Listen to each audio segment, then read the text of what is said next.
Tobias Ellwood joins me, former Defence Minister, Defence Select Committee Chair and Conservative MP for Bournemouth East. Good afternoon to you. Thank you for joining me. Good afternoon. I mean, you've been making fairly similar noises yourself for some time, haven't you, as Mark Rutte in that speech? I have indeed. Much to unpick from your introduction there, if I may. It's actually very simple. The relative peace that we've enjoyed for the last 3 decades is over. State-on-state aggression has returned. Our world is getting more dangerous, not less. And that's going to hit our economy. But we seem too domestically wrapped up to realize where all this is heading. We have an ever aggressive Russia, the rise of China, rewriting the global rules, a very real slide into gray zone warfare, where we are subject to daily cyber attacks, acts of espionage, intellectual property theft, and the spread of disinformation through our social media. And adds to this the growing challenge of climate change, of course, as parts of our world become uninhabitable, and now the likelihood of an ever more isolationist America. This all points to an ever challenging decade, and our politicians need to wake up to this and get the support of the British people, as you've been saying, to raise defense spending, to defend our interests and our globally exposed economy, or we will be the target of a major acute event such as a blackout across London. And the British people will ask, why will we not better defend it? So let's not wait for NATO to debate this. Let's move to 3% defense spending. Let's show that leadership and move to that wartime footing as well that the NATO Secretary General is now calling for. Tell me what series of events would lead to a blackout across London, for example? Well, our critical national infrastructure is being attacked on a daily basis. Our government departments are being cyber attacked on a daily basis. And the weaponization of AI will give either Russia or China the ability from afar to cripple our infrastructure. That is the challenge that we face. It was a simple line of coding, if you recall, that saw Heathrow Airport suddenly grind to a halt. It's that transparency that we have in our country that actually makes us more exposed than these authoritarian states. And the consequence is, as I say, is that is where warfare itself is going. It isn't just Army, Air Force, Navy, land, sea, and air. It's this gray zone, this hybrid war, this asymmetric challenge that we now face that we are simply unprepared for. And sticking with the example of energy, for example, or other infrastructure, the increased spending would put us on what kind of footing? To have sufficient defences against that happening and crippling our infrastructure, or the capacity to do the same to them, or both? You ask a really important question, because Article 5, part of the NATO Charter, is all about responding in a kinetic way, using conventional forces. But you now can do far more economic damage. You can sow far more political discord through the digital terrain than you can through the physical. And yet there is no clarity of what response there is. And then, of course, you have the whole world of space now. We're going to see the weaponization of space in the next decade. There are no real rules there governing what goes on there. And the race to dominate the new high ground will actually have an indication as to where our world goes. Space is the new high ground. Space is the new high ground. Absolutely right.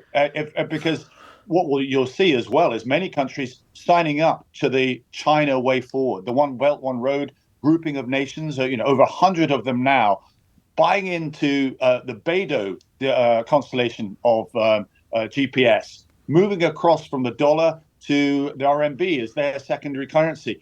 Our world is splintering into two, and we seem oblivious or in denial that this is happening. We must wake up. We really do. Sticking with space for a minute, should we be relieved then that someone like Elon Musk is so close to the American president? Well, that's a whole essay in its own right as to whether you have the most powerful man in the West with the richest man in the world now teaming up. Well, he's obsessed with space, and he's there already, isn't he, in droves? Yes, you are right. The question is that where does this actually go? The power of the commercial sector, particularly in the tech industry, is now so critical. The difference between the West and China, to link that in, is that China owns all these assets and therefore is directing where their space assets should actually be going. So it is good that America is waking up to this.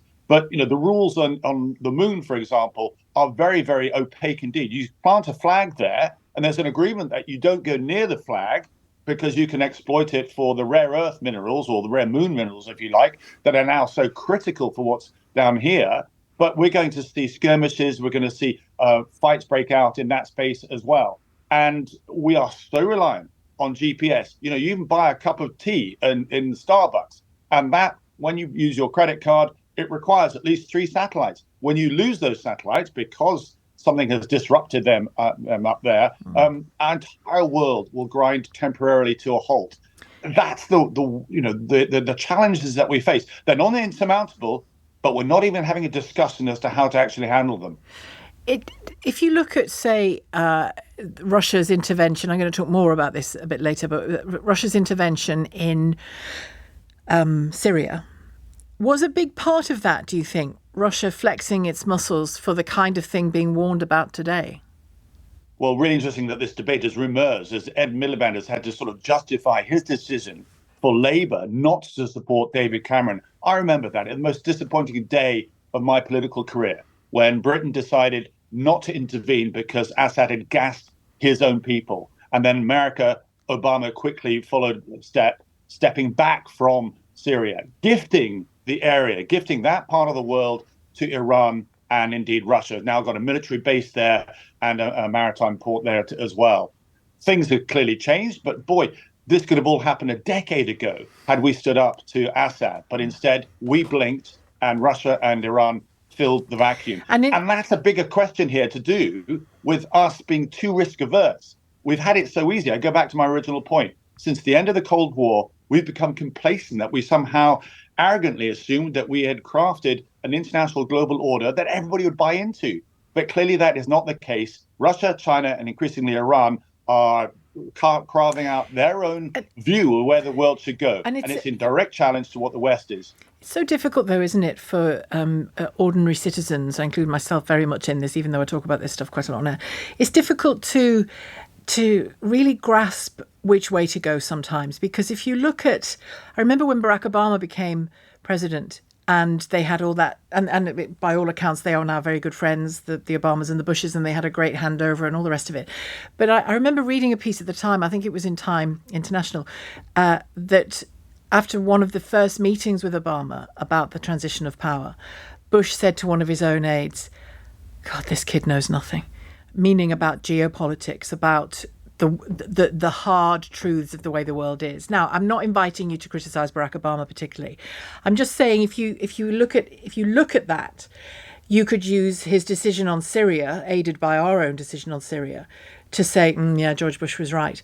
But you could also look at the Iraq catastrophe and say, actually, George Bush is no person to give us lessons on what to do geopolitically. It can be really hard to work out who's right, who to trust, who to support, who to insist pays more money for defence. What are they going to do with it? It's a maelstrom that it's tough, I think, for a lot of citizens to grasp. Or maybe it's just me. Maybe it's just me.